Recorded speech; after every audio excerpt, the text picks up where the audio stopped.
ఓం గం గణపతయే నమః. శివాయ గురవే నమః.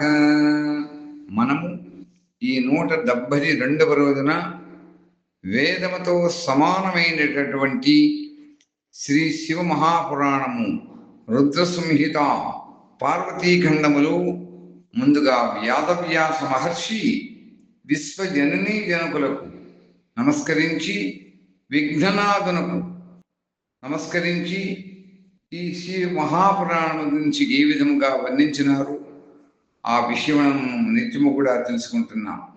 వ్యాస భగవానుడు ఈ విధంగా వర్ణిస్తున్నారు.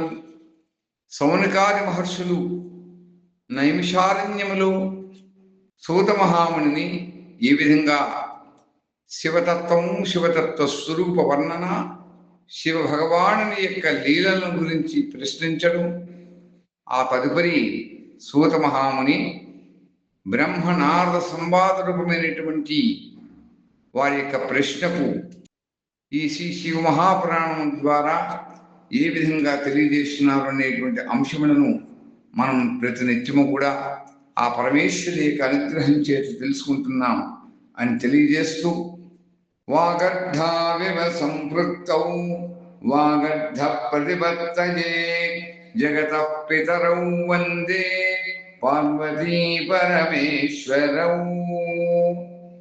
మరల బ్రహ్మదేవుడు అంటున్నాడు, ఓ నారద, నీవు స్వర్గలోకమునికి వెళ్ళావు.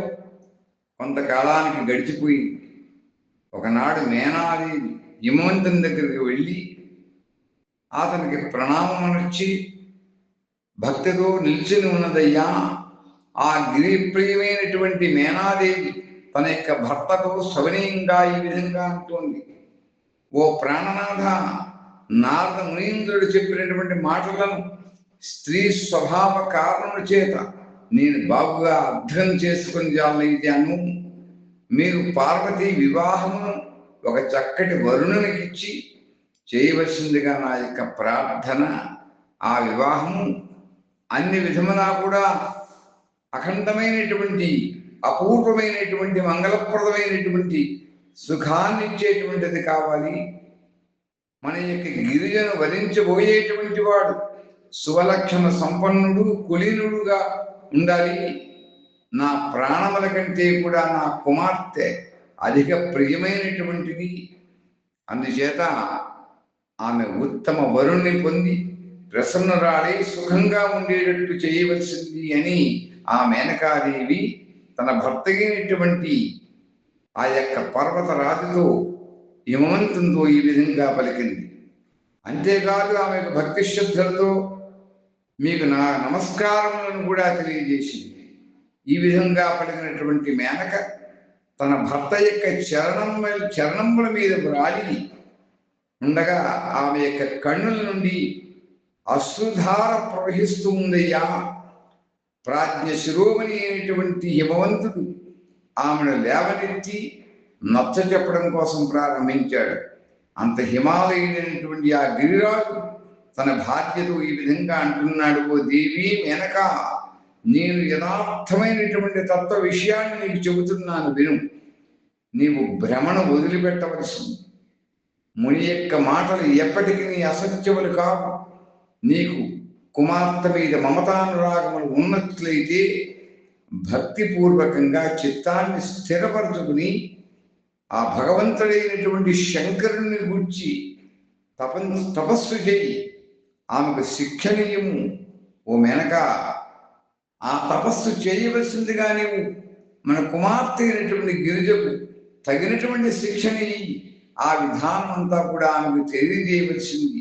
నీవు కూడా భక్తితో భగవంతుడి శంకరుని ప్రార్థన చెయ్యి అని తెలియజేస్తూ, ఓ మేనక, భగవంతుడైనటువంటి శివుడు ప్రసన్నుడై మన కుమార్తె అయినటువంటి పార్వతిని కనుక పాణిగ్రహం కనుక చేసుకున్నట్లయితే అంతా కూడా శుభమే అవుతుంది, మంగళప్రదం అవుతుంది.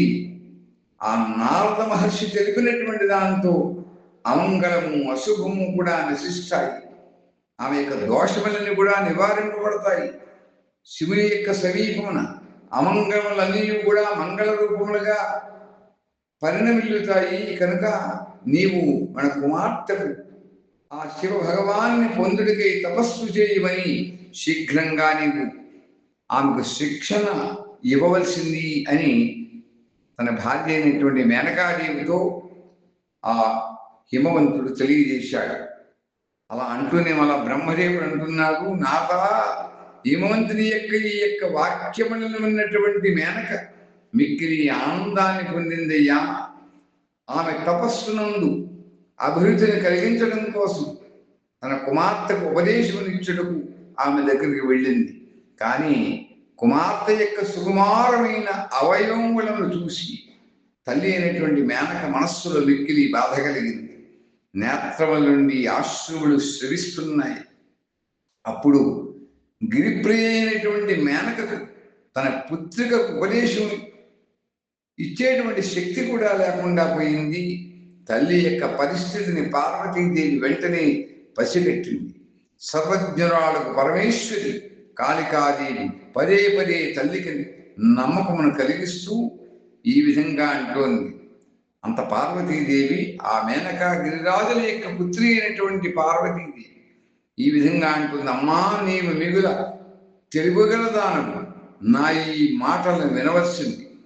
వెనుకటి రాత్రి బ్రహ్మ ముహూర్తమున నేనొక స్వప్నమును కంటిని, దానిని నీకిప్పుడు సావధానంగా తెలుపుతున్నాను. ఓ తల్లి, స్వప్నమును దయాలువును తపస్వియును అయినటువంటి ఒక బ్రాహ్మణుడు నాకు కనిపించాడు.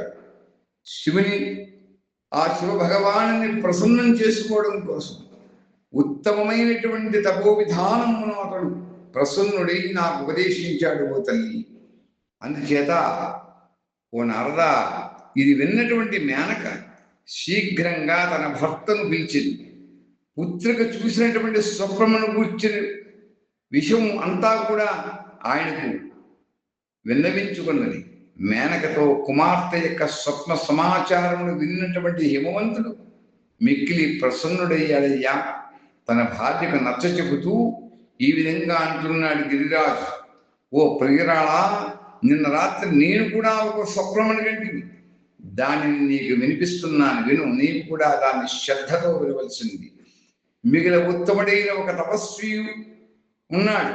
వరుణు గురించి నారదుడు చెప్పిన లక్షణములతో కూడిన శరీరమును ధరించి ఉన్నాడు. మిగిలిన ప్రసన్నుడైన నగరమునకు దగ్గరలోనే తపస్సు చేసుకోవడానికి వచ్చాడు. అతన్ని చూసి నాకు మిగిలిన సంతోషం కలిగింది. అంతా నేను నా కుమార్తెను వెంట పెట్టుకుని ఆయన దగ్గరికి వెళ్ళానమ్మా. ఆ నారద మహర్షి తెలిపినటువంటి వరుడు భగవంతుడికి శంభుడు ఇతడే అని నాకు అప్పుడు విదితమైంది, అర్థమైంది. అప్పుడు నేను ఆ తపస్సుకి సేవ చేయమని నా కుమార్తెకు ఉపదేశం ఇచ్చాను. ఆమె యొక్క సేవను స్వీకరించమని ఆ వరుణుని కూడా ప్రార్థించాను. కానీ వెంటనే అతడు నా మాటను అంగీకరించలేదు. ఇంతలో అతడ సాంఖ్యము వేదాంతములకు అనుగుణంగా గొప్ప వాద వివాదములు ప్రారంభమయ్యాయి. తదనంతరం వారి యొక్క ఆదేశానుసారం నా కుమార్తె అతడనే ఉండిపోయింది. తన హృదయంలో వారినే కోరుచు భక్తితో వారి యొక్క సేవ చేస్తూ ఉంది. ఓ సుముఖి, ఇదే నేను చూసినటువంటి స్వప్న వృత్తాంతం. దీనిని నీకు వివరంగా తెలిపాను కనుక ప్రియురాళ, కొంతకాలం వరకు వేచి ఉండిదముగా. స్వప్న ఫలమును పరీక్షించడము ఇప్పుడు ఇట్లు చేటియే సముచితము అని నాకు తోచుతున్నది. ఇది నిశ్చితమైనటువంటి నా యొక్క అభిప్రాయము అని పలికాడు తన భార్య అయినటువంటి మేనకాదేవితో. ఆయన తెలియజేస్తూ ఈ రోజున శంకర భగవాన్ యొక్క అనుగ్రహం చేత శ్రీ శివ మహాపురాణం ద్వారా మనం ఈ మేనకా హిమవంతుల యొక్క సంభాషణ, పార్వతీ హిమవంతుల యొక్క స్వప్న వృత్తాంతం గురించి ఈ రోజున తెలుసుకున్నామని తెలియజేస్తూ మనం స్వస్తి చెప్పుకుంటున్నాం. స్వస్తి ప్రజాద్య పరిపాలయంతాం న్యాయేన వాక్యేన మహిం మహీషాః గోబ్రాహ్మణేభ్యః శుభమస్తు నిత్యం. లోకాః సమస్తాః సుఖినో భవంతు. కైలాసగిరినాథాయ రుద్రాయ పరమాత్మనే సచ్చిదానందరూపాయ వటవృక్షచింతామణి శ్రీ గురు దక్షిణామూర్తయే దివ్యమంగళమంగళం దివ్యమంగళమంగళం దివ్యమంగళమంగళం. ఓం స్వస్తి ఓం స్వస్తి ఓం స్వస్తి.